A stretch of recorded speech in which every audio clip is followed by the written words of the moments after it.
Okay, so we are going to make an all-natural, all-purpose spray. Let me see, I use this spray to clean my counters, to clean my floors, to clean my mirrors. It's all-purpose, it's for everything. This recipe calls for either isopropyl alcohol or a food-grade alcohol. And so a food-grade alcohol, you can get this at the liquor store. It's pretty reasonable, and during this time of COVID-19 and everybody cleaning for the first time in their lives, it's hard to find isopropyl alcohol. So food-grade alcohol seems to be more prevalent. It's not that expensive. You can get a large bottle like this for under $20, and it lasts a pretty long time. I'm an avid cleaner. I'm an OCD clean freak, so I always have 2 bottles of my all-purpose spray at all times, and so I go through it pretty quickly, but most people won't.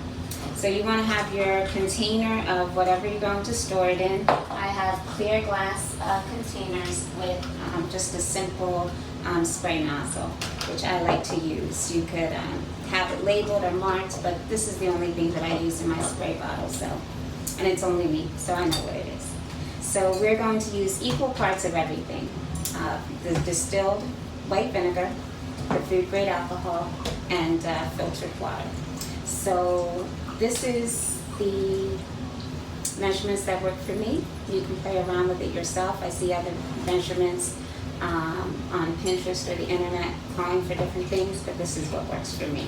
So I have a 1/4 cup measurement here, and I'm just going to put equal parts until my bottle fills out. It's that easy. So I'll start with the alcohol. I'm putting a 1/4 cup, putting it through my funnel, and I'm going to put a 1/4 cup of each until my bottle fills up. And what I like about this is that not only do I know with the vinegar that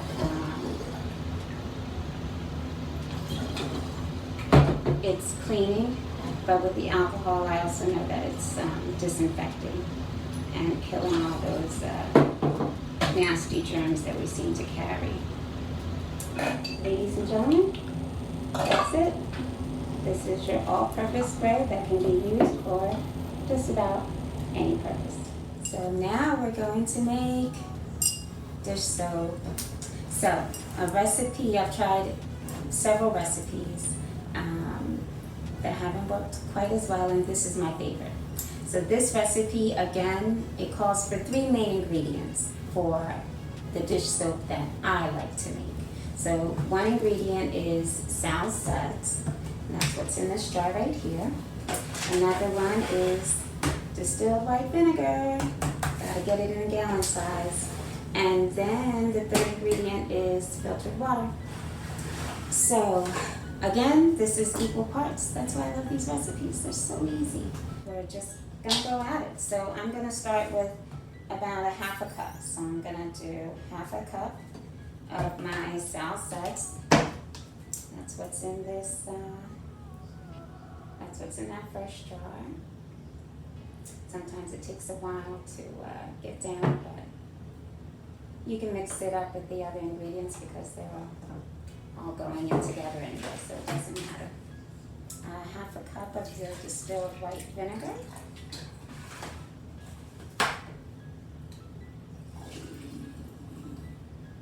Looks like this jar could probably take a cup each. So we'll do everything about 1 more time. 1/2 cup of your filtered water.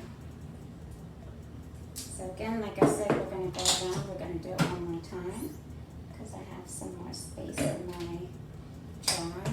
And once I have it made, I have a small little dish soap jar that I use on my counter, and I just refill it from this bottle until I have to make it again.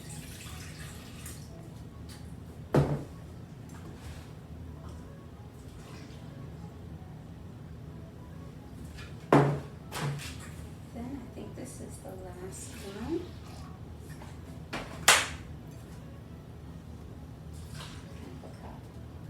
So yeah, I pretty much filled it. Now you can add essential oils, and I do like to use essential oils in my dish soap. The essential oils can add some cleaning properties, but it also just makes your dishes smell really good. So I like to use something with an orange or tangerine scent. So that's what we're going to do. I have a sweet orange essential oil.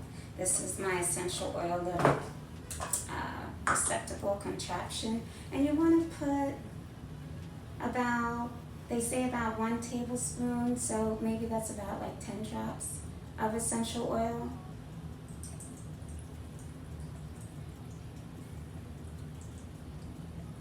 And like I said, it does have some cleaning properties, and then it also gives your dishes a beautiful nice scent afterwards. And basically, that is it. That's how to make dish soap from scratch. I'm gonna shake it up, but that's it. Dish soap. All right, now we're going to make hand soap. It's Castile soap, filtered water, and essential oils. But to me, the Castile soap really makes a difference. And it could just be because, I don't know, maybe it's the type of jars I use, or I don't know.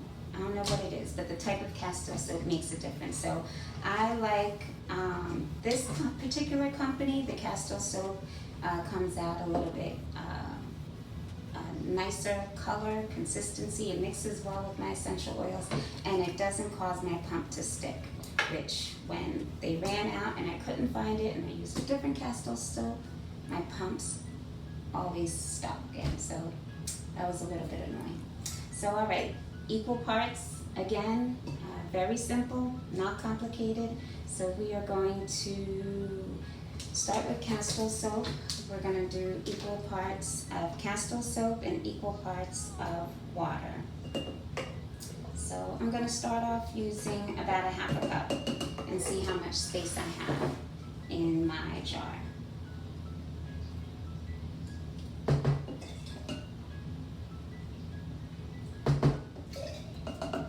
Looks like I could probably do a cup, so I'm going to double it up. So this is a cup of filtered water, and then we're going to add another half a cup of Castile soap. Now for your essential oils, maybe we could do a quarter cup. Let's try. We'll add another quarter cup of Castile soap and a quarter cup of water. It all really depends on the size of your jar.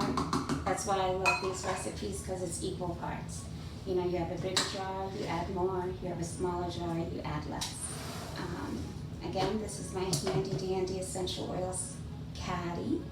The sky's the limit as far as essential oils, what you want to add to your hand soap. It depends the time of year, how I'm feeling, and that's what I decide what to add. Today, let's try a lemongrass with a tea tree blend. Lemongrass is one of my favorite scents. I keep a stock in it, keep it stocked in my house. My candles are lemongrass. I just love this scent. So we're going to just add a few drops of lemongrass and a few drops of tea tree. Tea tree is going to provide that nice moisturizing that your skin needs. It's also going to be, it's going to add a little disinfectant properties too. So I think that's it. Screw on your dispenser, shake it up a little bit, and you have some nice homemade hand soap. Yay! Did you know that you can now share your Prime benefits? Like, hit the bell, and subscribe. Follow the Dynamite link in the description below.